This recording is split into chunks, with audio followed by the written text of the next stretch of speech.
सर्वप्रथम इस सुंदर मातृभूमि के लिए हृदय से नमन, माता पिता के लिए नमन, विद्या की देवी ज्योति की पुंज माँ शारदे के चरणों में वंदन, डॉक्टर बाबा साहब भीमराव अम्बेडकर जी के लिए नमन, धन्यवाद, आभार। सरलता व विद्वता की प्रतिमूर्ति आदरणीय मुख्य अतिथि महोदय के लिए नमन, सादगी को चरितार्थ किए हुए श्रीमान संस्था प्रधान महोदय जी के लिए नमन, ज्ञान रूपी ज्वाला व कलम के कारीगर आदरणीय गुरुजनों के लिए नमन, अनुभवों की मिसाल, संस्कारों के सागर पिता तुल्य सभी सज्जनों को नमन, समाज रूपी दर्पण व मर्यादा की मिसाल माताएं व सभी देवियों को नमन, समूह भविष्य का मान, भारत की पहचान, आन बान शान, प्यारे प्यारे बच्चों, जगमगाते सितारों को नमन, हिंदुस्तान का हृदय सभी युवाओं को नमन, गणतंत्र दिवस की हार्दिक हार्दिक शुभकामनाएं। आओ झुककर सलाम करते हैं, आओ झुककर सलाम करते हैं उन वीर शहीदों को जिनके हिस्से में यह मुकाम आता है।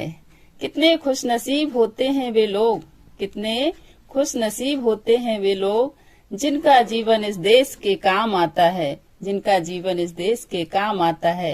बोलो भारत माता की जय। कुछ नशा है तिरंगे की आन का, कुछ नशा है तिरंगे की आन का, कुछ नशा है मातृभूमि की शान का। हम लहराएंगे तिरंगा, ये नशा है हिंदुस्तान के सम्मान का, ये नशा है हिंदुस्तान के सम्मान का। ना जियो धर्म के नाम पर, ना जियो धर्म के नाम पर, ना मरो धर्म के नाम पर। इंसानियत ही है धर्म वतन का, इंसानियत ही है धर्म वतन का। बस जियो वतन के नाम पर, बस जियो वतन के नाम पर। सभी भारत के नागरिक होने के नाते स्वतंत्रता का न स्वयं दुरुपयोग करें और न दूसरों को करने दें। एकता की भावना से रहें और अलगाव कलह से बचें।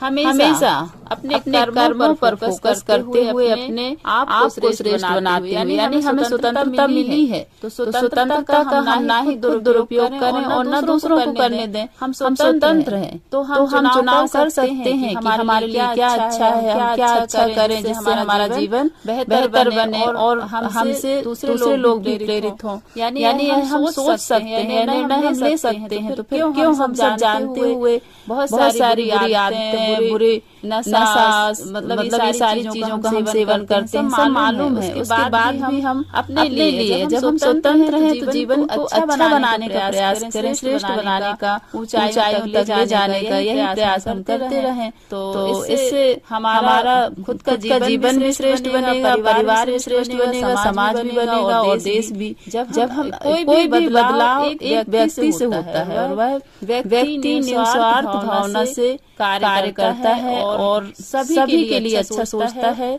तो ऐसा हर एक व्यक्ति अगर सोचने लगे, हर एक बच्चे ऐसा करने लगे तो मतलब जीवन बदलने में, परिवार बदलने में, समाज बदलने में समय नहीं लगेगा। तो ऐसे भाव से कार्य करें, कर्म ही प्रधान है। यानी जब हम अच्छा कर्म करते हैं, श्रेष्ठ कर्म, आज हम किसकी पूजा कर रहे हैं? आज हम सभी गणतंत्र दिवस मना रहे हैं तो किसकी पूजा हो रही है? कर्मों की पूजा, जिन्होंने देश के लिए मर मिटने के लिए तैयार होगा, त्याग किया, इतना समर्पण किया, तो उनका हम आज गुणगान कर रहे हैं। तो क्या हम कुछ छोटी चीजों का त्याग नहीं कर सकते? हम सभी प्यारे प्यारे विद्यार्थियों को यही बात ध्यान रखनी है कि हर वर्ष हम जश्न मनाते हैं, खूब अच्छा सब हम गुणगान करते हैं, लेकिन एक हैबिट अच्छी निर्मित करने का भी हम निर्णय लें और इससे हमारा जीवन ही बहुत अच्छा बनेगा और इससे हम सभी को मतलब लाभ होगा। ये सारी चीजें हमें चिंतन करने की आवश्यकता है।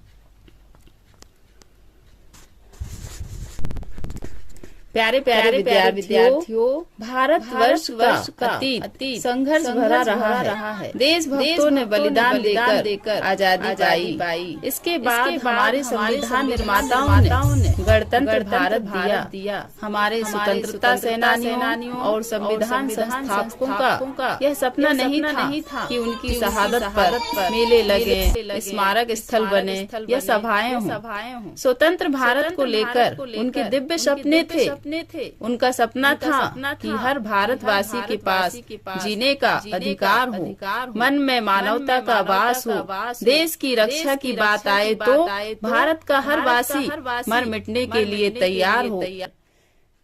किसी सैनिक ने कहा है किसी गजरे की को महकता छोड़ आया हूँ, किसी गजरे की को महकता छोड़ आया हूँ, मेरी नन्ही चिड़िया को चहकता छोड़ आया हूँ। मुझे छाती से लगा लेना भारत माँ, मुझे छाती से लगा लेना भारत माँ। मैं अपनी माँ की बाहों को तरसता छोड़ आया हूँ, मैं अपनी माँ की बाहों को तरसता छोड़ आया हूँ।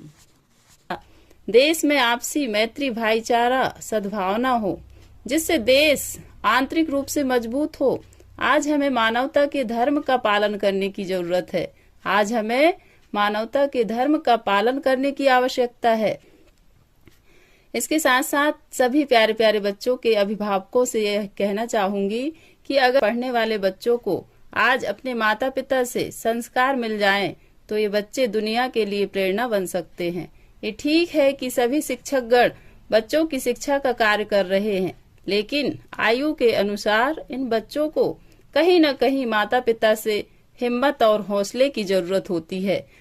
यदि आप बच्चों को रामकृष्ण, महावीर, गौतम बुद्ध, श्रवण कुमार बनाना चाहते हैं, तो पहले हमें उनके गुणों को हमें अपनाना पड़ेगा, उनके जीवन पर हमें चलना पड़ेगा, उनके कर्मों को, उनके सिद्धांतों को, उनके संघर्षों को याद करना है और उन पर हमें चल पड़ना है। तभी यह संभव हो सकता है।